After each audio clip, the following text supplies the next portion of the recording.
गौरी, मैं तुमसे शादी करना चाहता हूँ। अगर तुमने मना कर दिया तो पेड़ से कूदकर जान दे दूंगा अपनी।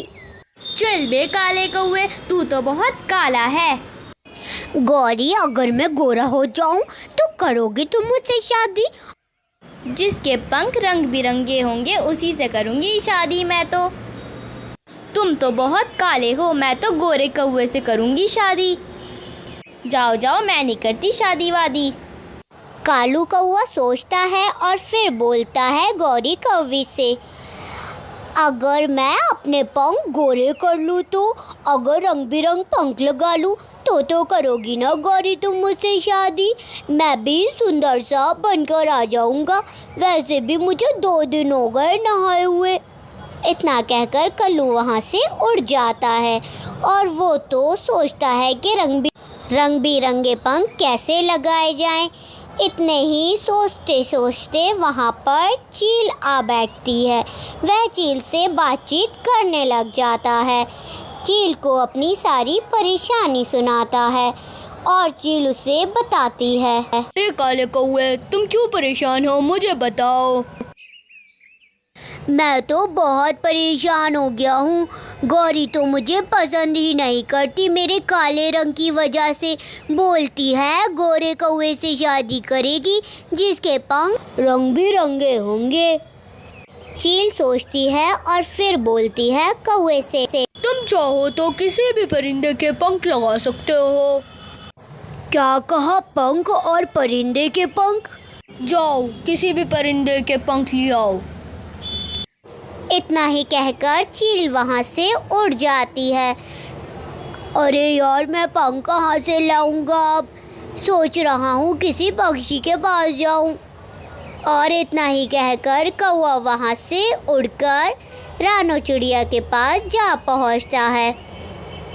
रानो चिड़िया, तुम्हारे पंख तो बहुत ही सुंदर हैं। क्या कुछ अपने पंख दोगी मुझे? मैं नहीं दूंगी पंख वंख, मेरे पंख बहुत सुंदर हैं।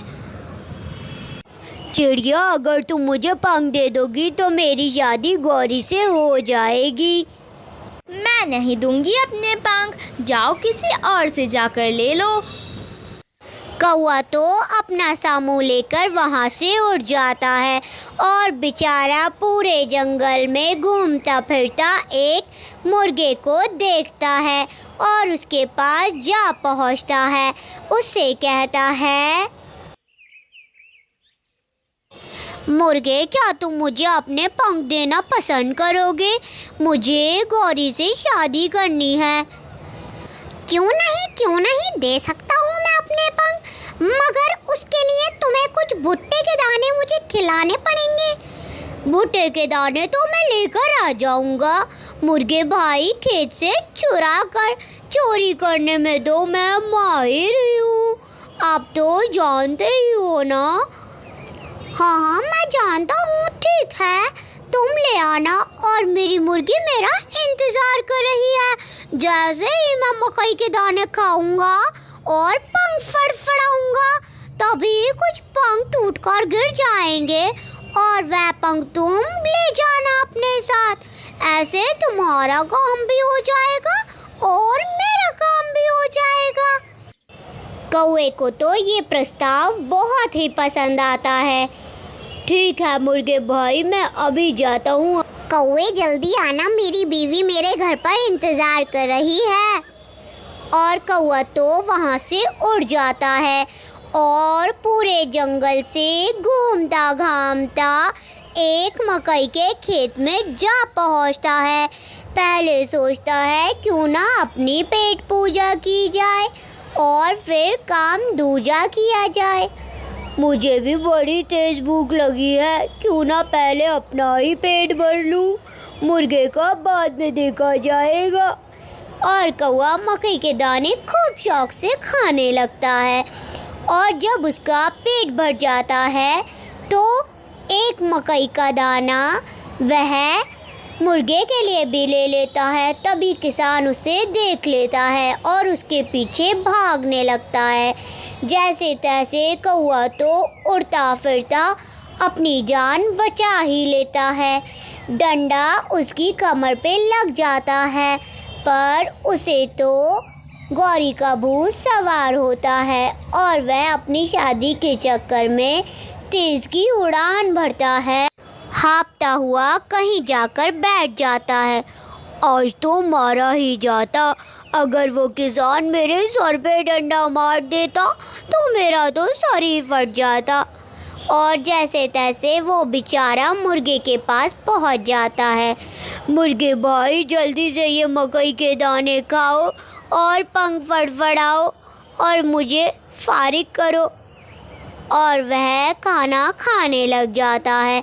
जैसे ही मुर्गे का पेट भरना चालू होता है, वह पंख फड़फड़ाने लगता है और थोड़ी ही देर में पंख टूटकर गिर जाते हैं। कौवे की तो खुशी का ठिकाना ही नहीं था। चलो, इतने पंख तुम्हारे लिए काफ़ी रहेंगे। कौवा तो पंख लेकर अपने घर की तरफ निकल पड़ता है। अपने घर जाकर बैठता है और चैन की सांस लेता है। आज तो पूरा दिन पंख इकट्ठा करने में ही निकल गया। गौरी, तुम मेरा प्यार कब समझोगी? गौरी, देखो तो ज़रा कितनी मेहनत कर रहा हूँ मैं गोरे होने के लिए। न जाने तुम किस दुनिया में गुम हो। और कौवा तो बेचारा सो जाता है और अगले दिन की सुबह उठकर देखता है, पर उसे पंख कम लगते हैं और वो सोचता है क्यों ना मिट्टू के घर जाके उससे भी कुछ पंख ले लिए जाएं। मिट्टू के पास जा पहुंचता है और उससे अपने मन की बात बताता है। मिट्टू, मिट्टू, मेरे प्यारे दोस्त, बताओ बताओ कैसे आना हुआ कौवे? मिट्टू भाई, मुझे आपके कुछ पंख चाहिए क्योंकि मुझे रंग बिरंगी पंखों की ज़रूरत है। मिट्टू तो सोच में ही पड़ जाता है और सोच साच कर कहता है, ठीक है, मैं अपना पंख दे दूँगा, मगर उसके लिए तुम्हें मेरे लिए भी कुछ करना होगा। ठीक है मिट्टू भाई, आप जैसा बोले मैं वैसा ही करूँगा। आप बताइए क्या करना है? और मिट्टू तोता उसे घर की सफाई पकड़ा देता है, पूरे घर की झाड़ू लगवाता है और बदले में अपने कुछ पंख तोड़कर कल्लू कौवे को दे देता है। कल्लू, मैं पंख दे तो रहा हूँ, मेरे पंखों को रोज़ाना धोना अच्छे वाले शैम्पू से, क्योंकि मैं बहुत साफ रखता हूँ। ठीक है, मैं रोज़ाना नहाया करूँगा। वैसे भी शादी के बाद रोज़ ही नहाता है इंसान। इतना कहकर कल्लू तो वहाँ से उड़ जाता है और वह एक दुकान पर पहुँचता है। वह वहाँ से ग्लू खरीद कर अपने पंखों को चिपकाने बैठ जाता है। वाह कल्लू, तू तो बहुत सुंदर लग रहा है। अब देखो गौरी तुझसे शादी करने के लिए कैसे पीछे पड़ेगी। और वो तो गौरी के घर के लिए निकल पड़ता है। जाकर गौरी कौवी को आवाज़ देता है, गौरी गेट खोलो। गौरी, मैं आ गया हूँ तुम्हें लेने। चलो जल्दी से बाहर आ जाओ गौरी, जल्दी से गेट खोलो गौरी। और इतना ही सुनते गौरी बाहर आ जाती है और उससे पूछती है कि वह क्यों आया है। अब तो मैंने शादी भी कर ली। क्या कहा गौरी, तुमने शादी कैसे कर ली? देखो मैं रंग बिरंग पंख लगा कर आया हूँ। तभी गौरी कौवी अपने पति को बुला लेती है। देखो जी, ये कौवा मुझे परेशान कर रहा है। इतना सुनते ही गौरी के पति को गुस्सा आ जाता है और वह कल्लू की पिटाई करने लग जाता है और कल्लू के सारे पंख टूटकर झड़ जाते हैं। कल्लू की तो हजामत ही बना देता है। बेचारा कल्लू अपना पंख बचाते हुए वहाँ से उड़ जाता है और उसे कुछ नहीं मिलता।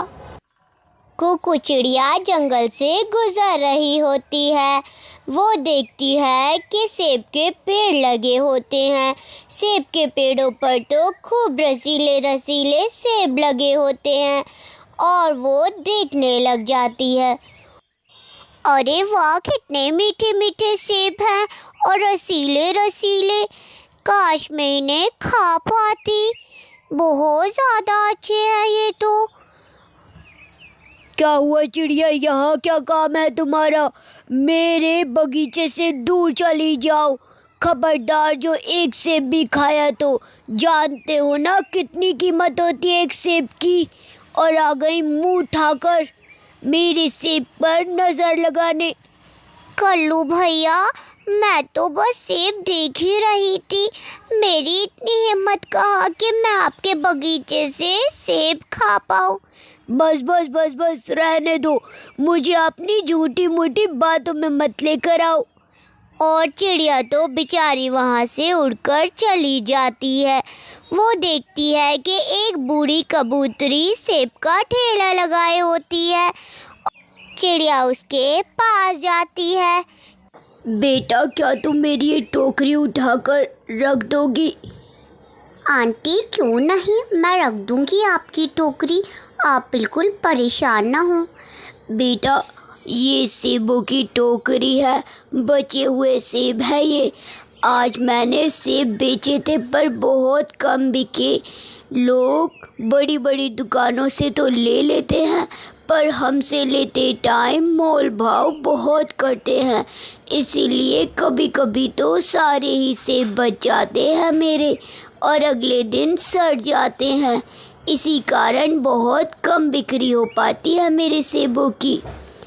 आंटी जी, मैं आपके सारे सेब भी उठा लूँगी और आपको घर तक भी छोड़ कर आ जाऊँगी। आप मुझे बताइए। ठीक है बेटा। और उसका ठेला चलाते हुए ले जाती है कुकू। और कबूतरी को भी काफ़ी सहारा लगता है। बीच में एक बस्ती पड़ती है, उसी में कुकू चिड़िया सेब बेचने लग जाती है। मीठे मीठे सेब ले लो, आओ सेब लेते जाओ। 20 रुपए के सेब 10 रुपए भाव लगा दूंगी, आओ जल्दी आओ। ऐसे ही ग्राहक आने लग जाते हैं और कुकू तो बिक्री कर लेती है। कबूतरी देखकर हैरान हो जाती है। कुकू को सेब बेचने बहुत पसंद थे। सेब ले लो, सेब वाली सेब देने आई। आंटी, अब आप आराम करिए। बेटा, ऐसा करती हूँ, कुछ सेब तुम ले जाओ, आराम से बैठ के खा लेना। तुम्हें भी भूख लगी होगी और अपना ख्याल रखना। ठीक है आंटी जी, मैं खा लूँगी। मैं सुबह से भूखी थी, मैंने आपको बताया नहीं। और इतना ही कहकर कुकू घर के लिए निकल पड़ती है। घर जाकर सेबों को देखकर चैन की सांस लेती है और सेब खाना शुरू करती है। अगर इस सेब के बीजों को मैं बो दूँ तो मेरे सेब भी पेड़ों में बदल जाएंगे, फिर उसकी खेती करूँगी। और कुकू सेब खा लेती है। सेब के बीजों को ले जाकर गड्ढे में दबा देती है और थोड़े थोड़े दिन में उनको पानी देती है। बीजों को एक लाइन में लगाकर उनकी खेती के लिए तैयार होने देती है। ऐसे ही अगली सुबह जाकर उनकी रखवाली करती है। ऐसे ही दिन गुजरते चले जाते हैं। कुकू अपनी मेहनत से रोज़ाना सेबों में पानी डालती तो कभी खाद डालती। उसके पेड़ काफ़ी बड़े होने लग गए थे। कितने अच्छे लग रहे हैं मेरे सारे पेड़। ज़रूर ये भी बड़े होंगे एक दिन और इन पर सेब आएंगे। और कुकू इतना कहते हुए पानी डालती है। कुछ दिन ऐसे ही गुजर जाते हैं। वो भूखी प्यासी खेतों में मेहनत करती, सुबह उठते ही पानी डालती और उसके सेबों के पेड़ बहुत बड़े बड़े हो गए और उन पे ढेर सारे सेब भी लग गए। कुकू को तो बहुत खुशी हुई सेब का पेड़ देखकर और इतने सारे सेब बेचने के लिए वो बहुत ज़्यादा उत्सुक थी। ये सेब मैं टीनू आंटी के साथ बेचा करूँगी, हम दोनों की ठेली बहुत ज़्यादा चलेगी।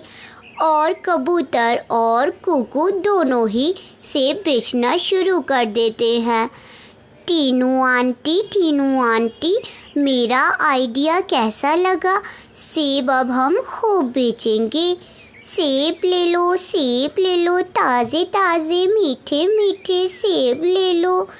100 रुपये किलो सेब 50 रुपये में, मोल भाव किए बिना जल्दी जल्दी खाते जाओ, लेते जाओ। और वहीं कालू कौआ परेशान हो गया। इस चिड़िया की ठेली तो बहुत ज़्यादा चल रही है और मेरे सेब बिकने ही बंद हो गए हैं। इस चिड़िया को मज़ा चखाना ही पड़ेगा। अभी बताऊंगा उसे तो मैं, ये ज़्यादा फड़फड़ा रही है। ऐसे ही रात हो जाती है। रात में कल्लू कौआ तो एक डिब्बे में जहरीली दवाई भरकर कुकू के खेतों में डालने निकल पड़ता है। वह दवाई डाल तो रहा होता है, परंतु उसे ये नहीं खबर होती कि जिन पेड़ों में वह दवाई डाल रहा है वह जादुई पेड़ है और वह पेड़ बोलने लग जाते हैं। ये कौन है जो हमारे अंदर दवाई डाल रहा है? इसका तो मैं अभी खात्मा करता हूँ। रुक बे कालू कौवे। और वह अपने जादू से कालू कौवे की अकल को घुमा देते हैं। अरे मैं यहाँ क्यों दवाई डाल रहा हूँ? मुझे तो ये दवाई अपने खेतों में डालनी थी। चलो भाई कालू, जल्दी से दवाई डालने खेत के लिए निकलो।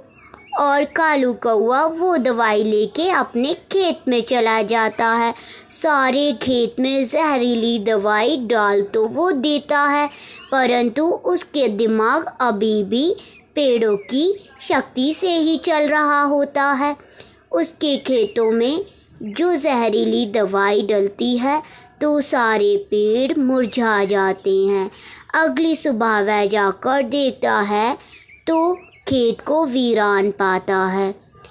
अरे अरे, ये मेरी खेती में क्या हुआ? और उसकी जादुई शक्तियाँ बोलने लग जाती हैं।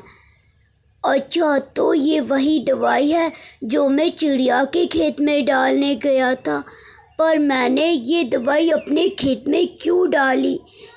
और कौआ अपने ऊपर बहुत पछतावा करता है कि उसने गलत करा। अगर वो गलत कदम उठाता ही नहीं तो उसका खेत भी बर्बाद ना होता और चिड़िया के वहाँ वह नौकरी पर लग जाता है। चिड़िया तो खूब मेहनत करती और उसे भी जितना वह कमाता उसे उतने पैसे दे देती। इस कहानी से हमें शिक्षा मिलती है कि हमें किसी का बुरा नहीं सोचना चाहिए और जो गड्ढा हम किसी के लिए खोदते हैं कभी कभार हम उसमें खुद ही गिर जाते हैं। अगर आपको चिड़िया का नाम याद हो तो कमेंट में ज़रूर बताएं।